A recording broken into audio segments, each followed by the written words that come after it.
and welcome to another BookTube video from me, Lauren, from Lauren and the Books. And it's the 1st of March and I'm in my cosy clothes and we're talking about my February favourites. I've got David's pyjama bottoms on.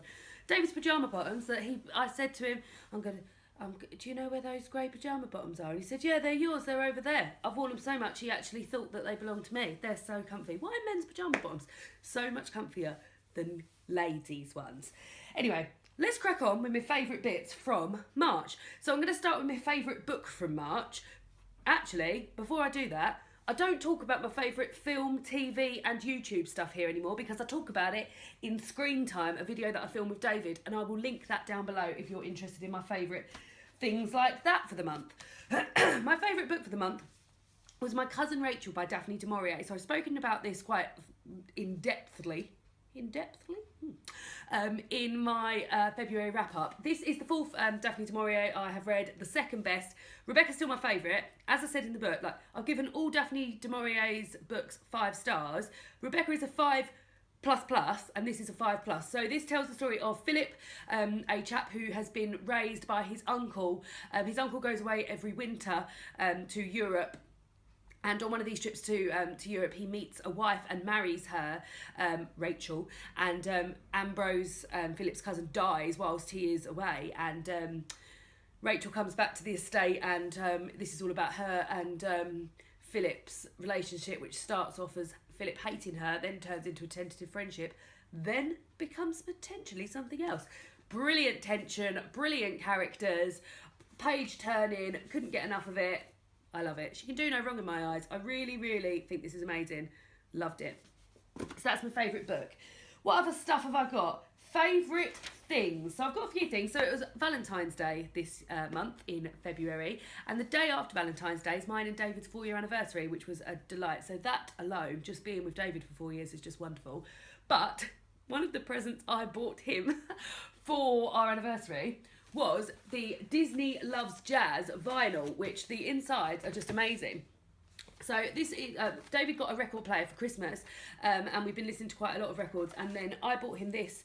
David's parents had this on CD over Christmas and we were listening to it and it was amazing. Some of the songs are sung in French. There's all got a jazzy vibe to them. There's people in here like Jamie Cullum, Gregory Porter, there was another name I recognised as well, Stacey Kent, and yeah, it's just brilliant. It's just a real nice background music, but you still know it. So even though things are slightly different, and we listened to this, we had my friend, it's my best friend's 30th birthday this month, and we had her and her parents around for a takeaway. So we had this on in the background, and yeah, it's just really, really lovely. In fact, I might even put it on in a minute. It's just lovely background music. So Jazz Loves Disney vinyl, very, very much enjoyed that this month. The rest of the stuff I haven't actually got here with me.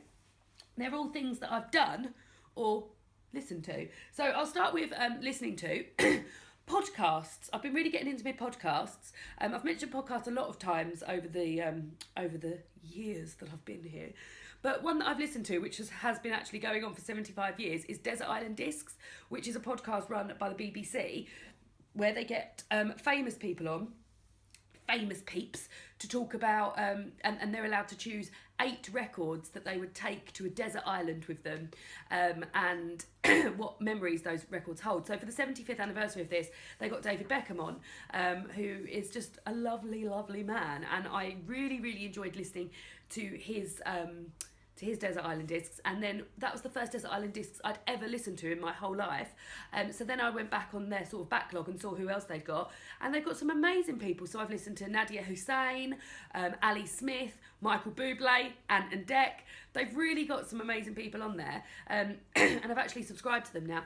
God, what is this cough? And I've actually subscribed to them now, so I'll be hearing more. So not new, but very much enjoyed listening to those this month. Something else that I've enjoyed is I've become a vegetarian. I may have mentioned it once or twice. This month I've been to Wagamama twice.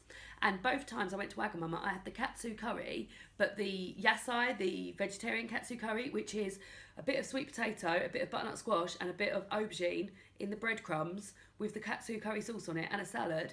My God, it's amazing. I never allowed myself to have the katsu curry when I was eating meat, because I was always like, that's boring, there's other stuff. So when I went to Wagamama's and I was like, oh, I don't know what to have, and I ended up having that, my God, it is delicious and you get so much food. So I really, really enjoyed that. If you are a vegetarian and you eat in Wagamama's, do tell me what you enjoy to eat in there as well, because that is delicious, but I do really want to eat more. I find that's a very good place for vegetarian. Also, Oaxaca is very good for eating vegetarian on the old high street. And Nando's. Went to Nando's at the weekend. I mentioned I had a halloumi, portobello and avocado wrap, lemon and herb with peri-peri chips, and I had the grains thing. They've got this new grains thing with an avocado dressing. Oh, it's bliss. So yeah, those are my top 3 places on the chains that I think I enjoy for vegetarian food. If you live in the UK and you've got others, then do tell me those. But yeah, so Wagamama's veggie katsu curry. Mwah! I'm going to recreate it myself. I'm definitely going to do it. So, and the last thing that I wanted to talk about is an advert, of which I will link down below. So the Sainsbury's advert they've recently brought out is just so well produced. The song is just so stuck in my head. I love it. Sainsbury's is a supermarket chain in the UK. It's David and I's supermarket chain of choice. And they recently had a scheme called, they recently had this advert called the Kitchen Jiggle or the Kitchen Dance. And it's just filmed in black and white where people are cooking and dancing in their kitchen to this song that's like, yum, yum, yum, and everybody say yum, yum, yum, etc. And then they've just got like the Sainsbury's logo is all in orange, and they've got like the bags in orange and things like that. It's just so well done. It's really catchy. They also involved some sort of like minor celebrities in the food world to get involved. So people who'd been on Great British Bake Off, Selassie from Great British Bake Off got involved. One of the dancers from Strictly Come Dancing, OT, she was involved. Tom Daly, Louise Redknapp, and like everyone's just having so much fun in it. It's really exciting, and I just really love watching it when it's on. I'm like, really, really enjoy it. So, bit of a weird favourite, but I definitely have enjoyed watching it and have gone out of my way to watch it.